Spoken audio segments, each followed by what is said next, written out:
Rainouts are no big deal in baseball, but this might be the first ever deer delay that you've ever seen. They're running across the middle of your screen there. It happened at a college baseball game in Cleveland, Ohio over the weekend. During the first inning, a trio of deer jumped the right field fence and then they trotted around that outfield for about 90 seconds. It looks like they almost got to third base. Then as quickly as they arrived, well, they hopped the same fence and they left the ballpark. Easily my favorite video of the week. Good stuff. I like it. Good morning, everyone. Thanks for waking up with the Valley today. I'm Lisa Bedeau here with Jordan Schreier. We're just getting started with our nonstop news and weather to the top of the hour to help you plan your day. A Minnesota community is stunned by an extreme case of animal abuse. And so are people who have seen a graphic Facebook post about it that's going viral.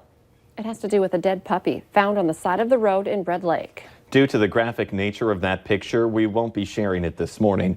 But rescuers describe it as a 7-month-old German Shepherd who was found skinned and left on the side of the road. The dog named Smokey was someone's pet, and the incident has many people in town outraged. Red Lake Rosie's rescue is trying to get a reward going so they can find out who's responsible. Brace yourself for another round of lane reductions on one of Fargo's busiest roads. Starting at 6 tomorrow morning, contractors are resuming work on 13th Avenue South and will block off the inside lane in both directions. The work will be going on from 45th Street in Fargo to 9th Street East in West Fargo. It's expected to last about 2 weeks. And we have a traffic alert for people who drive Cheyenne Street in West Fargo. Starting tonight and continuing through Thursday, crews will close Cheyenne underneath the I-94 bridge overnight for work on a project in that area. The street will be shut down from 8 p.m. until 6 a.m. to start the demolition of the eastbound bridge over Cheyenne. Moorhead's big underpass project at Southeast Main Avenue and 20th and 21st Streets is now entering a new phase, and that means a new intersection is shutting down. Workers are starting to build a shoe-fly track, which is a temporary detour aimed at keeping rail traffic moving during the construction project. The city of Moorhead says that means the intersection of 19th Street and 4th Avenue South will be closed. It's now 9 minutes before 7. Let's get a check of our storm team forecast. Looks like we're going to be stuck under the clouds again today. Yeah, we're looking at some mostly cloudy skies, low-level clouds right now throughout the valley, but some of those clouds are right at the surface, and that's where we've got some dense fog affecting us this morning. Less than a mile visibility in Candu and in Devil's Lake. In Grand Forks at the airport, a report of only 2 miles, which isn't dense fog, but enough to be noticeable out there. So there may be some areas where it is even worse in the surrounding area. So make sure you've got your headlights on and people can see you on the roadways as you're driving into work here this morning.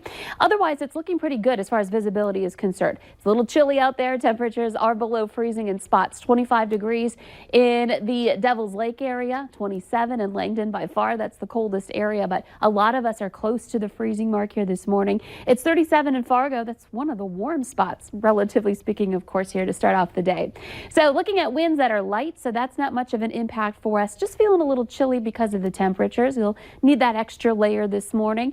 And cloud cover streaming in, more of it. These white clouds that you see on the map here, those are the higher clouds associated with the system that's gradually going to be moving into the valley. You can see a lot of rain and snow down along the I-90 corridor in South Dakota and southern Minnesota, and that will gradually lift northward. So we'll see it in our southern valley first and then gradually moving north from there, starting, I would say, late this afternoon in the south, and then through the evening and nighttime hours heading north from there. Very light rain here for today, but still a nuisance and kind of brings you down a little bit given we've had so many cloudy days, and we do have some cloud cover out there right now. I am hopeful we'll see a little bit of sunshine break through, but overall you can see in our planner for Fargo that we've got a mostly cloudy day ahead of us. I'll have 49 degrees, winds that are easterly or northeasterly and not too strong, up into the teens by this afternoon. We do have a light at the end of the tunnel, but until then we are in an active pattern here for the next 5 days or so. We're looking at Wednesday, more showers return, and perhaps some of those overnight events may switch over briefly to a little bit of snow as our temperatures dip into the 30s. Thursday afternoon we get a break. Friday morning perhaps a little sunshine before more showers move in Friday night and into Saturday. It's not until next week where we start to see that pattern change and temperatures start to warm up a little bit. So just got to get through this week. Let's check it now with Al. Morning, Lisa. Good morning, everyone. I'm northbound on Interstate 29, and so are a whole bunch of other folks this morning. Really busy out here. Interstate 94 is pretty crazy as well. We have a stalled semi, or at least a semi that's pulled over on northbound Interstate 29, just north of the tri-level. Obviously, the lights are on, and he has his signal light on. I don't know if he's there for long-term, short-term, whatever the case may be, but make sure you're looking out for it. And we have that Mercedes that I told you about a little bit earlier this morning, northbound Interstate 29, right near the main avenue ramp, something else to look out for. And reminder for you again, as you were just heard in the news a couple of minutes ago about that overnight closure on Cheyenne Street. All kinds of construction stuff going on in and around the FM metro area. Lots of traffic this morning, too. It's definitely a busy morning. Expect congestion downtown, both downtown Fargo and downtown Moorhead because of the construction projects on Main Avenue in Fargo and on Center Avenue in Moorhead. Make sure you're driving carefully today and always Willamette Valley Today traffic. And what day is it today? It's Tuesday, Taco Tuesday at Taco John, so I'll lay the day. A lot of people in a West Fargo neighborhood are frustrated with traffic congestion near their homes, but the city warns them it'll be like that for a few weeks. A number of neighbors in Eagle Run are on Facebook complaining that it took more than 30 minutes to get out of their development yesterday morning. Traffic is being rerouted because of construction on Cheyenne Street from 32nd to 40th Avenues. And that's causing problems for families bringing kids to school at Aurora Elementary and for others just trying to get to work. The city of West Fargo says delays come from 32nd Avenue being down to just one lane east and west. Fargo Cass Public Health will resume normal business hours today after a suspicious package forced a lockdown yesterday. It happened around 1 in the afternoon after someone brought in an envelope containing an unknown substance. Police eventually determined there was no threat and cleared the person who delivered the envelope of any wrongdoing. Public health officials say they're now working to reschedule appointments that were canceled yesterday. Firefighters are looking for the cause of this fire in Casselton that we first told you about yesterday here on the Valley Today. People driving by around 5:30 yesterday morning saw flames shooting out of the building. Gordy's Service Center was destroyed, and experts are inspecting the building to see if it's structurally sound. The roof eventually collapsed, but the fire did not spread to any nearby buildings. A man who once worked as a teacher for Fargo Public Schools is going to jail on child porn charges. 40-year-old Jason Morris pleaded guilty to possession of certain prohibited materials and distribution of intimate images without consent. He has been sentenced to 1 year in jail. Morris started for the Fargo Public School District as a substitute in January of 2017 and then went full-time that September. The former North Dakota teacher accused of sending nude photos to a student wants to change her plea in that case. State prosecutors and defense attorneys have agreed to amend the charge against 24-year-old Kelsey Schmidt from luring minors by computer to promoting obscenity to a minor. The judge is considering the plea agreement, which asks for 2 years of deferred and unsupervised probation and no sex offender registration, but is concerned that the deal would mean no transparency if she applies to other teaching positions. Today is a special day as we're being reminded of how special therapy animals are. And the Valley Today's Abbey Fortuner is live in Studio B this morning, getting to know one of those special therapy pets this morning. Hi there, Abby. Hi, good morning, Jordan and Lisa. I am here with Amber Bach-Gorman and Addie from the Therapy Pets of the Red River Valley, and she is exhausted, as we can see. But let's just talk about therapy pets. What are they?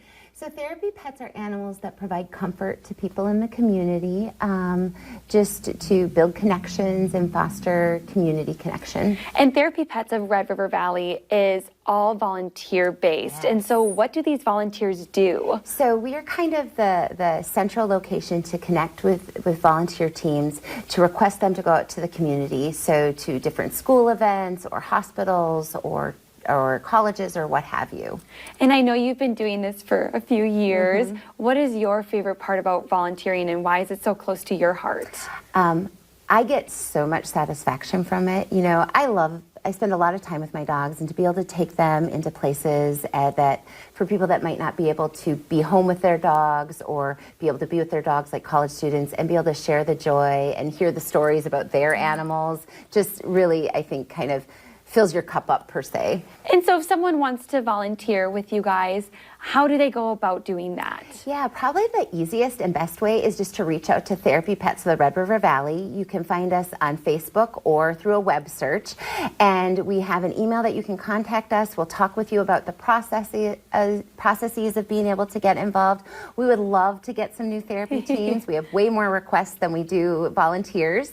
The other option is to go to the Pet Partners website. It's just www.petpartners.org, and there's all kinds of information. And we can put all of that up online at valleynewslive.com, and we can put all those links up if you want to volunteer with the Therapy Pets of the Red River Valley. And we were going to do some tricks, but as you can see, she is tired and we are out of treats. And so we'll have all that information up on valleynewslive.com. TV is a very tiring job, and that puppy has been up on TV since 4:30, so I'll give her a break. That is me and Lisa when we get to the commercial break. We're just taking a little nap. But Abbey Fortuner and Addie the pup reporting live. Thank you very much this morning.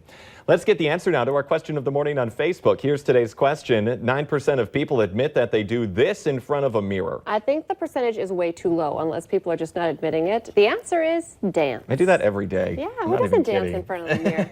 Remember, you can play along by heading to our Valley News Live Facebook page. Not really going to dance today for today's weather. No, we've got mostly cloudy skies, temperatures that are going to be stuck in the 40s throughout the day, and light wind. At least we're dry for most of the day today. Good point. The Today Show and CBS This Morning are just about to start, but the Valley Today rolls on. You can join us right now on the Fargo CW.